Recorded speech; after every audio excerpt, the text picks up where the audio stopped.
to improve every day in practice, look forward to creating value for themselves by, playing the next game, be their best game, individually and collectively as a team.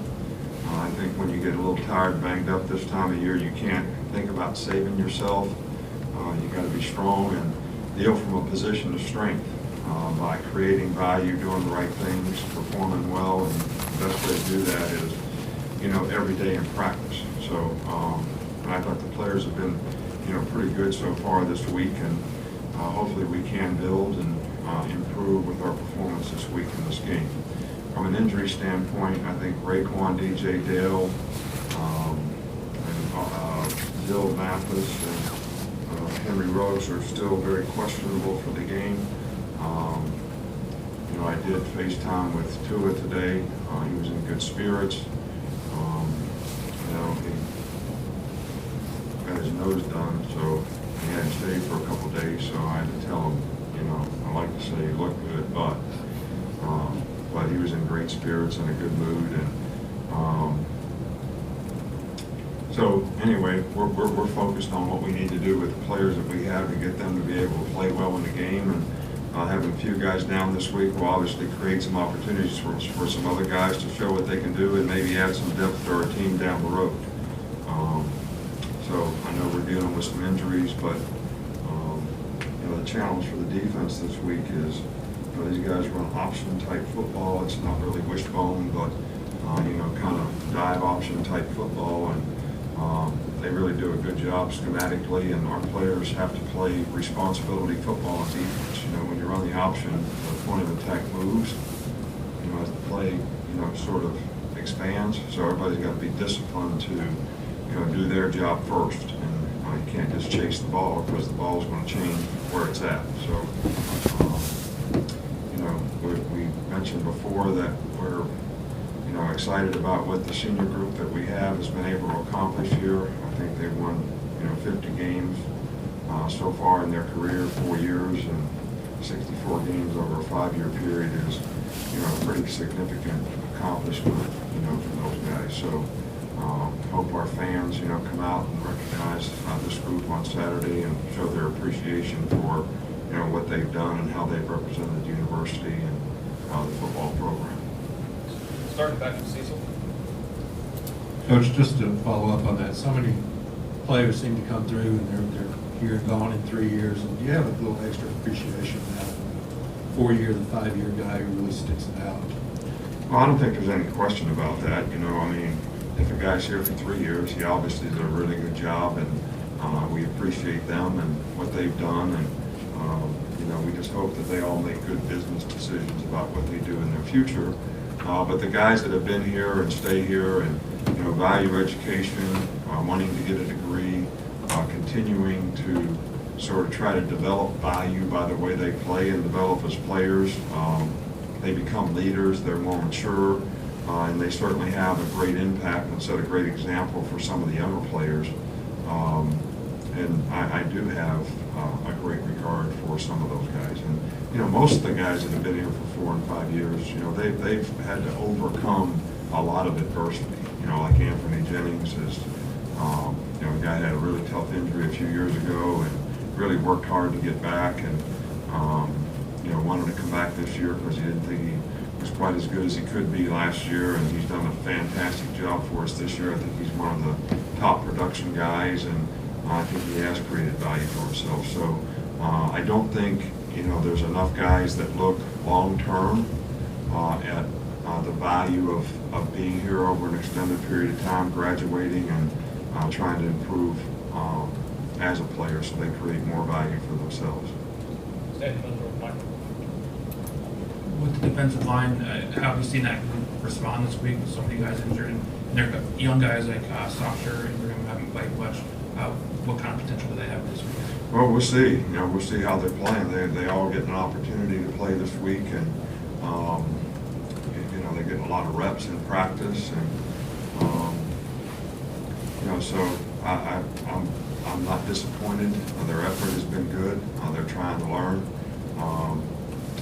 Some of them have been on the scout team all year. Sometimes you develop more on the scout team than you do when you're a backup player who doesn't get as many reps because you're going against good competition every day. So, but we're going to have a few of those guys who are going to have to fill in this game, and this will be a good opportunity for them, and I'm kind of anxious to see how they respond, to be honest with you.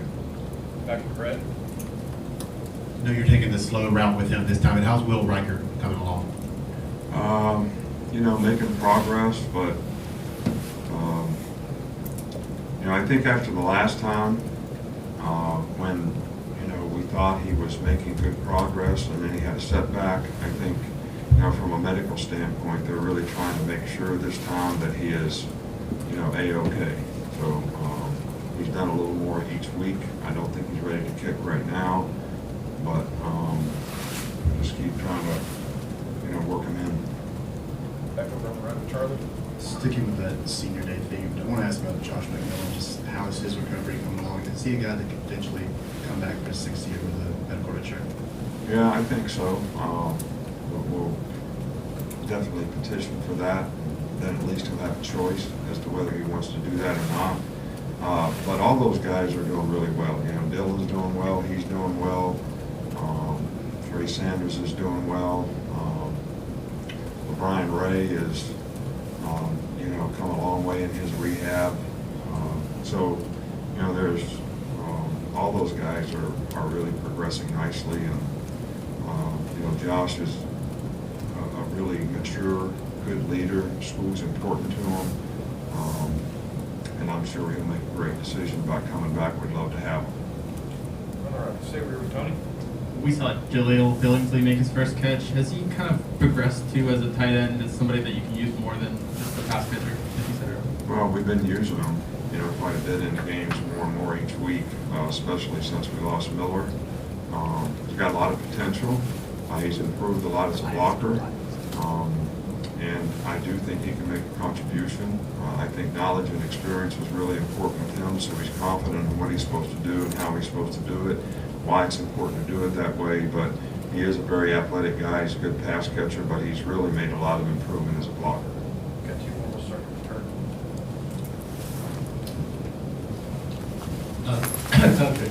Certainly perception that offense is sort of taking over the game in college football. When I looked up in the SEC record book, I did notice that most of the top offensive performances have been in the last 10 years. And I want another more games as a part of it. I wonder if maybe there are some other things that you think, if you agree with that, that have contributed to it. And also, if you think the pendulum will come back and defenses will catch up, or you see in the future of football. No, I kind of think the game has changed, and I think it's changed. I think the rules that we have sort of benefited the offense. The advent of the RPO, because guys can go 3.5 yards downfield, and has created a totally different dynamic in terms of playing defense and being spread out on the field. I think personnel-wise, you see, because of this, even in high school, let's just say back in the day, you would play your best player at tailback and have 2 skill guys on offense playing wide receiver, and maybe some of the other guys play defense. Well, now, people have 4 and 5 guys playing skill positions on offense. They have several guys playing tailback. They have a very athletic guy playing quarterback, because that benefits you in this kind of an offense. So I think there's more players actually being developed as offensive players, because the style of play has changed, and they can enhance more opportunities. So I know it's more difficult to find, the kind of guys that you need now that are athletic enough to play the spread game. And some of the guys that are just big, slow guys that you could play, in the past when you're playing more of a wad ball type of game, they can't rush. They can't really play. And, the development of the passing game, it's a little over 60% of the plays in the National Football League are passes. It was probably 40%, 15 years ago. So I think the growth of how people play offense in terms of spreading it out and the development of quarterbacks. More quarterbacks can run this kind of offense, get the ball out of their hand, and make you, defend in space. And then you got to have those kind of space players on defense. So I think if you have really good players on defense, and there are teams that have really good players on defense, and I think we've had a lot of really good players on defense, and I think we got a lot of really good players on defense now. I think, our deal got affected a little bit about losing some guys. That you're athletic enough that you can play these plays on the perimeter and you can match up with the other team's skill. But I think you're going to see more and more, or less and less of those types of defenses and more prolific offenses. Finish up with that. Your documentary with Coach Belichick is coming out next month. How was your experience with Coach Belichick and be able to doing that with him? Well, Bill's one of my best friends. We kind of got to know each other because I coached with his dad when I was like 27 years old or something at the Naval Academy. We were both young, just barely starting out, and sort of developed a relationship then and spent a lot of time together through the years.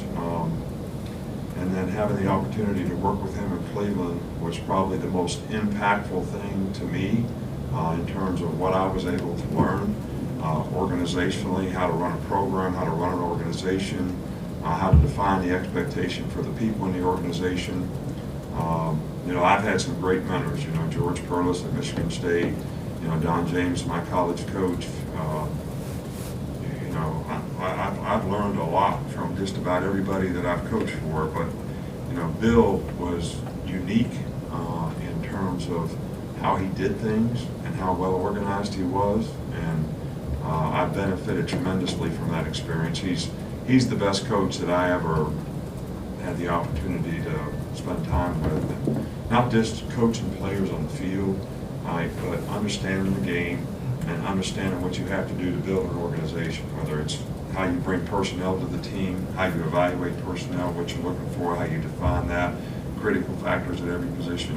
There's not one part of what he does that's not really well thought out and well organized, and he surrounds himself with people who believe in the same things that he does, and they have success because of it. And I can't say enough good things about him and how much I appreciate the relationship. I enjoyed doing it because we're good friends.